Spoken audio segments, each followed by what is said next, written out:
What's the chassis code on this? This is a C-line. C-line! No. Okay.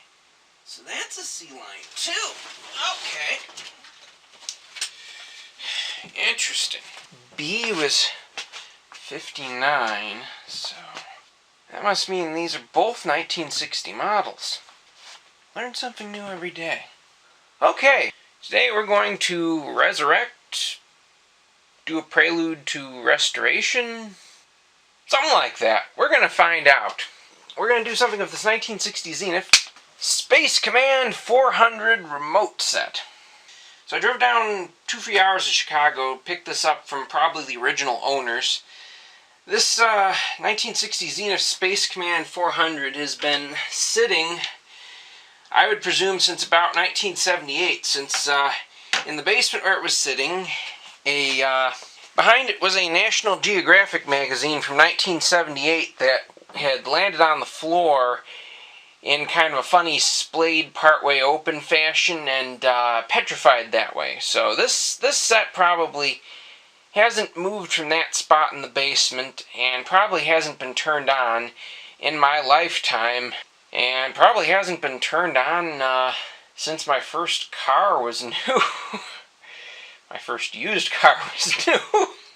I bought this set as a Space Command parts donor for the blonde Zenith console on the right top corner. Now that set may look a little bit worse for wear, given that the one of the side panels of the cabinet has come unglued, but up until about 2-3 years ago it was on display in my room and had that panel glued on very nicely until about the time I took it down from there to put my 21 CT55 in its spot. At some point I'm going to glue the side back onto the blonde set and spruce it up just a little bit. Aside from the side being unglued, it's a perfectly fine working set. It just doesn't have Space Command. Both sets are the same model year, so I should be able to swap parts between them any way that I like, including the face bezels if I wanted to. Although, I definitely prefer the blonde one looks-wise and control panel, face bezel looks-wise. But this Space Command set, the cabinet's really starting to grow on me. I initially was just going to buy this, pull the Space Command parts out and flip it, but I might end up keeping this as it is with some repairs and hanging on to it. We'll see. Just to give you the 50-cent tour of this thing. Got a nice little channel up, channel down rocker. Not sure which is which yet for the tuning. This outer knob here is actually fine tuning, and inside the circle there should be a light up display of the channel number. Power on. We've got the pencil box controls. We have the hook and microphone for the Space Command. I believe it also lights up this emblem right here when it's on. You can also pull this off with a little bit more effort than I care to get the safety glass off for cleaning it. There's the remote, the original back cover with the service sticker to show where it's been. This here is the Space Command chassis. Next to it is the main television chassis. And here's what a Space Command tuner from 1960 looks like. I believe this entire back module for the tuner can unbolt from the main tuner assembly and can be transferred to other Zenith tuners from around that time period, so I may do that if I end up transferring its parts out. Okay, so we're going to run this thing up on the Variac and see what it does. We're going to start off at 30 volts AC approximately, at least on the Variac style, which isn't super accurate, and we're going to slowly run this set up to operating voltage and see what it does. I kind of expect poor results because the picture tube on this set, when I got it tested stone dead. I let it sit on the tester at the house that I bought it at for good 10 minutes or so, and it didn't come up at all. However, when I got home, I hooked it up to my CRT tester and set it to Dean Martin filament voltage and let it roast for a couple days. And the Dean Martin Celebrity Roast, coming to you from the MGM Grand Hotel. Triple Seatbelt Room. Sinatra. Tonight's guest, Ronald Reagan. It did come up into the green. Whether or not it has stayed there in the month or so that it's remained dormant since then, I don't know. I kind of don't expect the picture tube on this set to work well or to last well, but it might surprise me. The Variac's still coming down. 22.2 watts. I'm sure the Space Command receiver is plugged in. Ooh, she's in manual mode, isn't she? Yeah. Let's flip her over to Automagic and see what that does. Okay, power consumption came up to 30 watts. Well, that tells me that the main TV chassis was getting power, because the remote chassis, when in manual mode, should have no power to its circuitry and should run all of the power to the TV set. The remote receivers on these sets don't draw any power when they're in manual mode, and they don't do any remote things when they're in manual mode. Only when it's set to automatic mode does the remote control receiver chassis actually draw power and do remote receiver chassis things. We know that both the remote receiver and the TV are receiving power. We're down from 30-some watts to 29.8. I wonder what the rated power consumption of this thing was. 230 or 290 watts and 2.6 amps. Well, it's not drawing anywhere near that. It's fluttering around 29.8, 29.7 volts. Not volts, watts. Power consumption. Let's crank the Variac up 10 volts and see what it does. It's now 25, 26 watts. That's interesting. Okay, 24.6. Yeah, that's not an unreasonable amount of power consumption. Let's crank it up 10 volts and see what happens. 29.4. Still not unreasonable. How do the filter capacitor cans feel?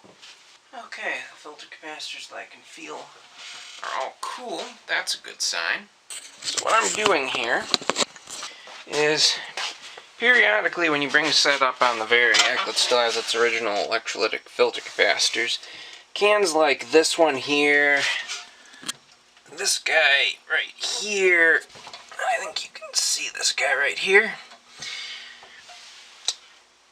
Touch them when you're Variacing the set periodically and see if they stay cool or if they get hot.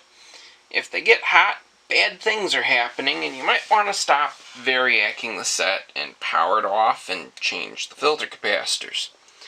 If they remain cool, things are probably going alright, and you can probably slowly increase the voltage here and there. You want to monitor the power draw or use a dim bulb when you're doing Variac work, so you can watch to see how much power the set's drawing. If it starts drawing more power than it's rated to draw at full voltage, when the Variac is below full voltage, if you've got a set that uses tube rectifiers for the main power supply, B+ rails, pull those out and power the set up at full voltage with those tubes removed. You won't get any B+, but the filaments of the tubes will light up and you'll get a sense for the filament draw.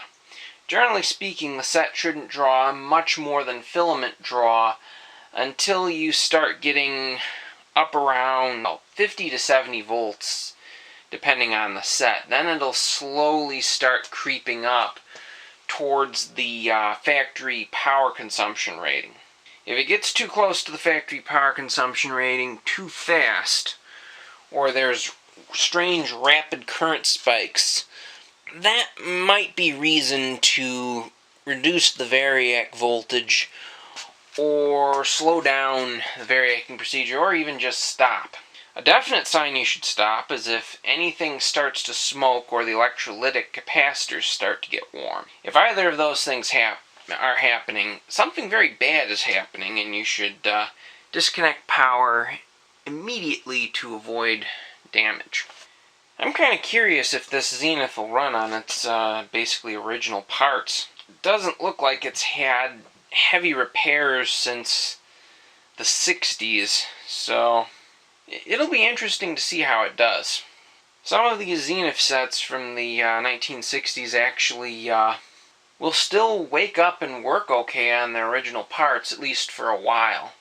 There's a number of parts in them that are kind of time bombs that need to be changed, specifically Bumblebee and white tubular ceramic Almenco capacitors, and to an extent the electrolytics. I've seen some of these Zeniths where the electrolytics are still fine on older sets, and I've seen newer sets where the electrolytics weren't fine and weren't reliable. So at this point it's kind of a hit or miss thing, and if you're going to use a set more than occasional casual usage a couple times a year, you probably want to replace the electrolytic capacitors, and you definitely want to replace the Bumblebees and the white Almencos.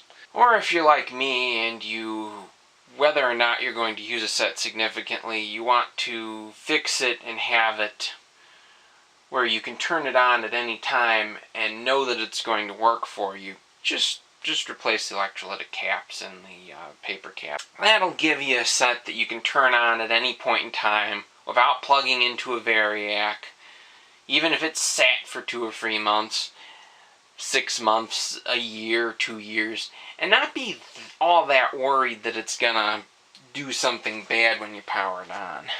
So this has been sitting at about 43 watts for a while. Let's give it another 10 volts on the variac dial and see what it does power draw wise. Electrolytic cans are still nice and cool. It smells like the old family cabin warming up. Based on that smell alone, this might be a keeper. It's sort of friendly mustiness. It's holding steady at 63 watts of power consumption. That's good. Crank her up another 10 volts. Yeah, I'm not sure if I have room for this set in my collection, or exactly what I wanted. Oh, hello. We have faint Raster. It's alive. That's pretty neat. She's sitting at 84. She's sitting around 84 watts power consumption.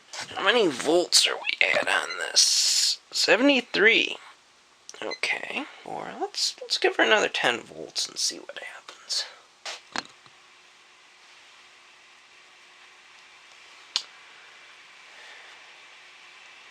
Okay, Raster's becoming a little bit more defined. Power consumption is 109 watts. Okay. And I'm not sure if you can see that or not. You can actually see the channel illumination faintly in the knob. Let me see. Oh, yeah. Okay. So, there's a manual channel knob on the back here. I'm going to just turn that to my agile modulator. Theoretically, if everything is working in this set, we might be able to pick up whatever's on the DTV tuner and get to watch a little TV on this. She's holding steady at 109 watts. She's at 83 volts. Let's crank her up another 10 volts. And 141 watts. Okay. So, the nice tripod stable camera's battery is exhausted. So, where are we at? 141, 142 watts? That's not bad. Voltage, 94 volts. Yeah, 94 volts. I need to turn this thing upright so I can see what I'm doing. Let's put it to about 110 volts. Raster got bigger again. Looks like we've got some faint snow in the raster. 174 watts. Okay. Still running cool. That guy's still running cool. That guy's still running cool. I think the lytics in this are actually still pretty good. What are we at voltage-wise? 104 volts. I think it was rated at 110 or 117 volts AC input, so let's just crank it up to 115-ish. 117, that's fine. That's what it's supposed to be running at. 218 watts, that is definitely less the rated power draw. Okay, we have a raster. It's horizontally shrunken. I think I know the reason. At some point I ended up removing the whiff sleeve and just kind of randomly setting it to some position when I reinstalled it. It's improving it a little bit. We probably have other problems, as is tradition when one of these is... Yep, we've got other problems. Still, we've got something. Let me see if I can clean the tuner contacts enough to get it to pass a signal. Got faint audio. Wonder if the remote circuitry works or not. Let's try the volume stepper. Nothing. So I think we can assume we have problems in this remote chassis. I'm just gonna try to manually work the volume relay on the remote. Boy, it sort of looks like we might have some kind of hints of... there we are.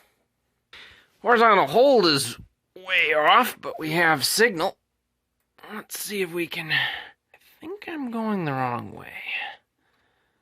Let's just try it the other way. Yeah, that's reducing... I think it's reducing the number of horizontal lines. Yeah, we're going the right way, I think. Let's see here. Come on now. When you gonna lock in? That's like twice frequency or something. So we're getting closer. We're almost there. Is that still... That's still doubled.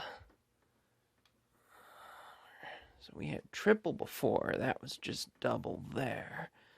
One thing that's only become obvious to me in post on this video is that apparently the horizontal lack of whiff issue was caused by the horizontal hold being set so far off frequency that it was detuning and reducing the efficiency of the horizontal output.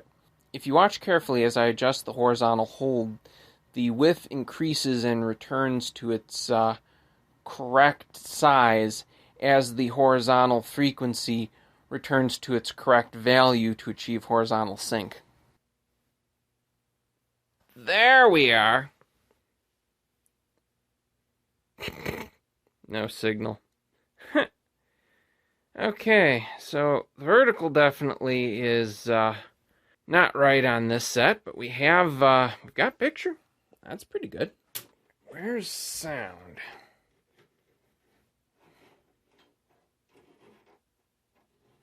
Holy!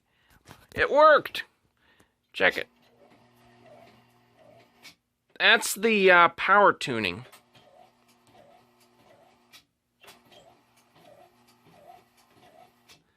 Oh, and 13 is not set as a stopping preset. So, how these presets work are these tabs, depending on whether they're in this position here, which is the stop position, or this position here, which is the skip position, it tells the tuner whether it wants to skip or stay on a channel. So we're gonna just put this to a not skip position, like that. And we definitely have video. Do we get any reaction from the space command on any of the functions? Ha! The mute works.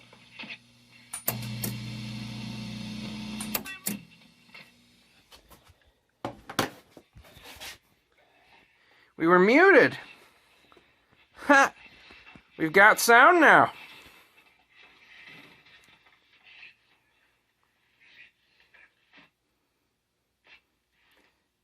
A lot of dialogue in this scene.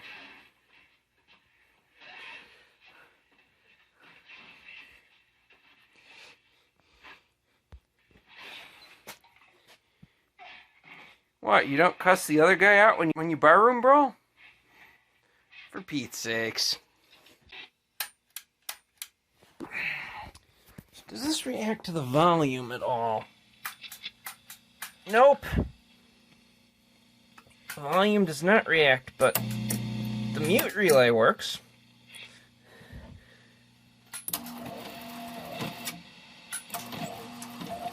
Ha! So, the remote channel change works. This is really good. Paying him to do it.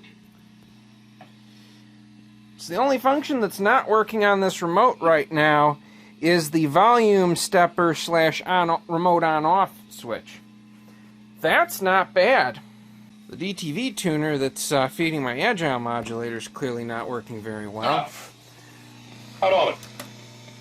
Except you, General, and Grimes. You might the hotel. So let's see here. What are the... So that's vertical hold. Okay. So brightness, it's got enough brightness to be okay. I can tell by the amount of room on the bottom of the control where it blacks out that we don't have a terrific amount of range in the brightness control and a terrific amount of life on the picture tube. So this is contrast. What brings you to Rio? Contrast range is pretty good. Ryan's brought him here. He hit him. I never saw him in my life before today. He said, "Walk my men." That's all? Okay, so the tone control. That's got to be tone control. Horizontal hold, vertical hold, brightness, and contrast. These would have been used on models equipped with quote-unquote television hi-fi. This would have been a bass and treble tone control. That was an optional feature on Zenith's, basically a fancy tone control circuit. This one doesn't have it. There actually should be a little piece of paper that blocks this off, but that probably came unglued and disappeared ages ago. This thing's not bad. If I retune the, my hunch is that the tunable inductor that filters out the ultrasonic tone for the volume is probably misadjusted, and if I tune that up, I should get my volume relay on the remote to work again. The vertical, most likely there's a electrolytic capacitor around 100, maybe 200 microfarad in the cathode circuit of the vertical output tube. That probably is what's responsible for the roll-up on the bottom of the screen. I'm going to try that first. Also try to adjust the remote tuner on this set and see how it does. Slow down with age, or crank up your testosterone with Ageless Male Max. Okay, so the mute contacts are a little bit dirty. When it's muted, some audio still gets through. Now, one thing to know about these sets is that the volume control on the remote, it's a stepper relay with 4 positions: off, low volume, medium volume, high volume. It doesn't actually have the final say on what the volume levels are. Volume potentiometer that non-remote sets have sets the maximum level that the stepper relay will allow for volume, and the other levels are just scaled off of whatever the maximum level is. So you can completely mute the audio on the volume potentiometer, or you can set it to maximum or anywhere in between depending upon what kind of volume control range you want the remote to have. And once I clean the mute relay contacts, it should also probably be able to mute better than this, but I'm really impressed with how well this works for having basically sat dormant for most of my lifetime. Granted, it wasn't a climate-controlled basement that didn't appear to have been a damp basement, although it was a little bit musty. This has held up well. I'm pleased with this.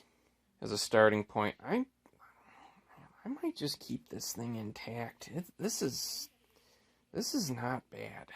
Well, I think I've seen what I want for tonight. I'm going to come back to this probably tomorrow sometime. For you, it'll be in a few seconds. And try to get this sorted out into a fully working set. Well, today is not tomorrow, unless, of course, you count it as yesterday as tomorrow. Before I turned it off, I started playing with the remote a little bit more, and guess what came back? Come on, DTV Tuner, give me consistent audio so I can demonstrate the remote. Everyone will know.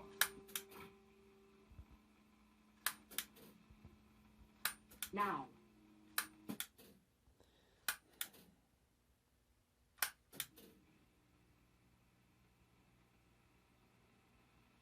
Twins. Except clever eyes. Get over there. Come on.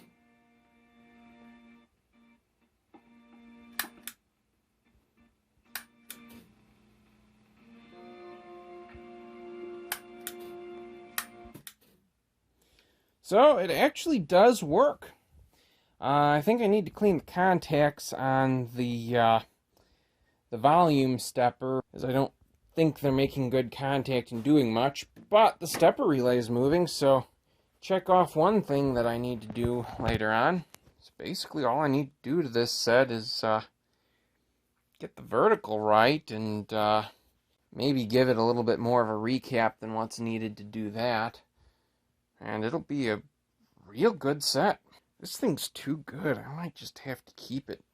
And this concludes part 1 of 2 on the 1960 Zenith model C3009 Coburg. Please subscribe for the second installment in which we address the vertical issues and other problems with the set. Leave a like if you liked the video, and let me know how you think in the comments section. Thanks for watching.